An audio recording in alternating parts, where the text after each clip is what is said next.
ಪ್ರಿಯ ಸಹೋದರ ಸಹೋದರಿಯರೇ, ನಿಮ್ಮೆಲ್ಲರಿಗೆ ನನ್ನ ಹೃತ್ಪೂರ್ವಕವಾದ ವಂದನೆಗಳು. ಇವತ್ತಿನ ದಿವಸ ಕರ್ತನ ವಾಕ್ಯವೇನೆಂದರೆ ಮಾರ್ಕನ ಬರೆದ ಸುವಾರ್ತೆ 2ನೇ ಅಧ್ಯಾಯ 1ರಿಂದ 12 ವಚನಗಳವರೆಗೆ. ಕರ್ತನಾದ ಯೇಸು ಕ್ರಿಸ್ತನು ಒಬ್ಬ ಪಾರ್ಶ್ವರೋಗಿಯನ್ನು ಪಾಪ ಕ್ಷಮೆ ಮಾಡಿದ್ದಕ್ಕಾಗಿ ಆತನ ಮೇಲೆ ಶಾಸ್ತ್ರಿಗಳು ಆಕ್ಷೇಪಣೆ ಮಾಡಿದ್ರು. ಯಾವ ರೀತಿ ಆಕ್ಷೇಪಣೆ ಮಾಡಿದ್ರು, ಯಾಕೆ ಮಾಡಿದ್ರು ಅದನ್ನು ಕುರಿತು ಹೇಳ್ತೇನೆ. 2000 ವರ್ಷಗಳ ಹಿಂದೆ ಕರ್ತನಾದ ಯೇಸು ಕ್ರಿಸ್ತನು ನಮ್ಮ ಹಾಗೆ ಮನುಷ್ಯ ಜನ್ಮ ತಾಳಿ ಬಂದಿದ್ರು.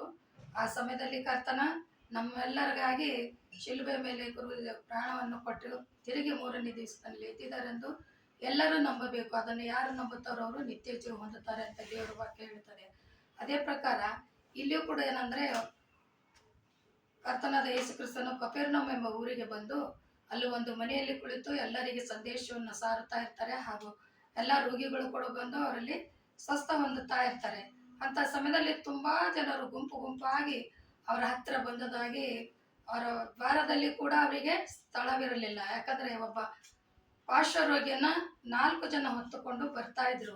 ಅವ್ರು ಬಂದು ಸ್ವಾಮಿ ಹತ್ರ ತರಬೇಕಂದ್ರೆ ಅಲ್ಲಿ ದ್ವಾರದಲ್ಲಿ ಸ್ಥಳ ಇಲ್ಲದ ಕಾರಣ ಅವರು ಮೇಲೆ ಹೋಗಿ ಛಾವಣಿಯನ್ನು ಬಿಚ್ಚಿದ್ರು. ಆ ಕಾಟ್ ಎಷ್ಟಿದೆಯೋ ಅಷ್ಟೇ ಛಾವಣಿಗಳನ್ನು ಬಿಚ್ಚಿ ಕರೆಕ್ಟಾಗಿ ದೇವರ ಎಲ್ಲಿ ನಿಂತಿದ್ದಾರೆ ಕರ್ತನಾದ ಯೇಸು ಕ್ರಿಸ್ತನ ಅವ್ರ ಮುಂದೆನೆ ಆ ಕಾಟನ್ನು ಇಳಿಸಿದ್ರು.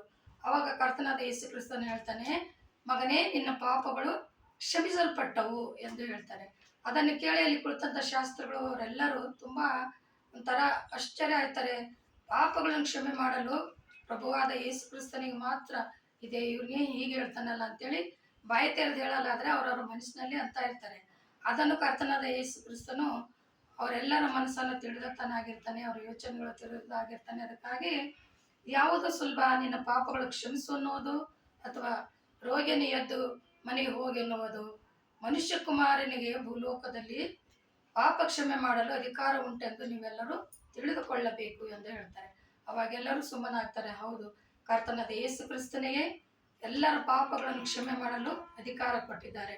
ಅದೇ ರೀತಿಯಿಂದ ಆತನು ಹೇಳ್ತಾನೆ ತಿರುಗಿ ಆ ಪಾರ್ಶ್ವರೋಗಿಯನ್ನು ನೋಡಿ, ಇಲ್ಲಿ ಪಾರ್ಶ್ವರೋಗಿಯೇ ಎದ್ದು ನಿನ್ನ ಹಾಸಿಗೆಯನ್ನು ಎತ್ತುಕೊಂಡು ಮನೆಗೆ ಹೋಗು ಅಂತ ಹೇಳ್ತಾರೆ.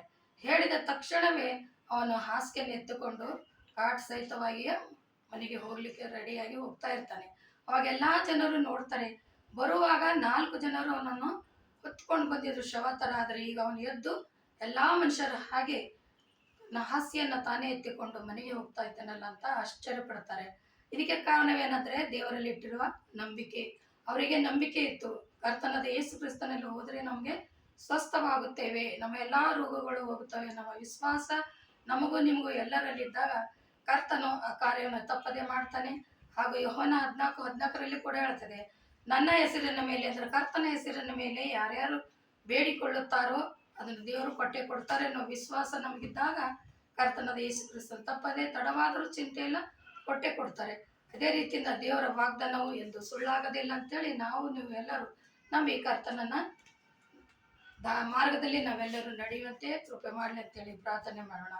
ಪರಿಶುದ್ಧನೇ ಪರಿಶುದ್ಧನೇ, ದೂತಗಳ ಒಡೆಯನೇ, ಸೇನಾಧೀಶ್ವರನೇ, ಅಪ್ಪ, ಇಲ್ಲಿವರೆಗೆ ಹೇಳಿದ ನಿನ್ನ ವಾಕ್ಯಗಳು ಕರ್ತನಿಗೆ ಎಲ್ಲರೂ ತಿಳಿದುಕೊಂಡು ಅವರು ತಮ್ಮ ಅಮೂಲ್ಯ ಸಮಯವನ್ನು ಈ ಸಂದೇಶವನ್ನು ಕೇಳಲು ಕಳೆದಕ್ಕಾಗಿ ಸ್ತೋತ್ರ. ಅದನ್ನು ತಿಳಿದು ಅದರಂತೆ ನಡೆಯುವ ಹಾಗೆ ವಿಶ್ವಾಸ ನಿನ್ನಲ್ಲಿ ಇಟ್ಟು ನಡ್ಕೊಳ್ಳುವ ಮಕ್ಕಳಾಗಿ ಬದುಕಲು ನಿನಗೆ ಸಂತೋಷ ತರುವ ಮಕ್ಕಳಾಗಲಿ ಅಂತೇಳಿ ಯೇಸುವೇ ನಿನ್ನ ಒಂದೇ ನಾಮದಲ್ಲಿ ಬೇಡಿ ಹೊಂದಿದ್ದೇನೆ ರಕ್ಷಕ. ಆಮೇನ್.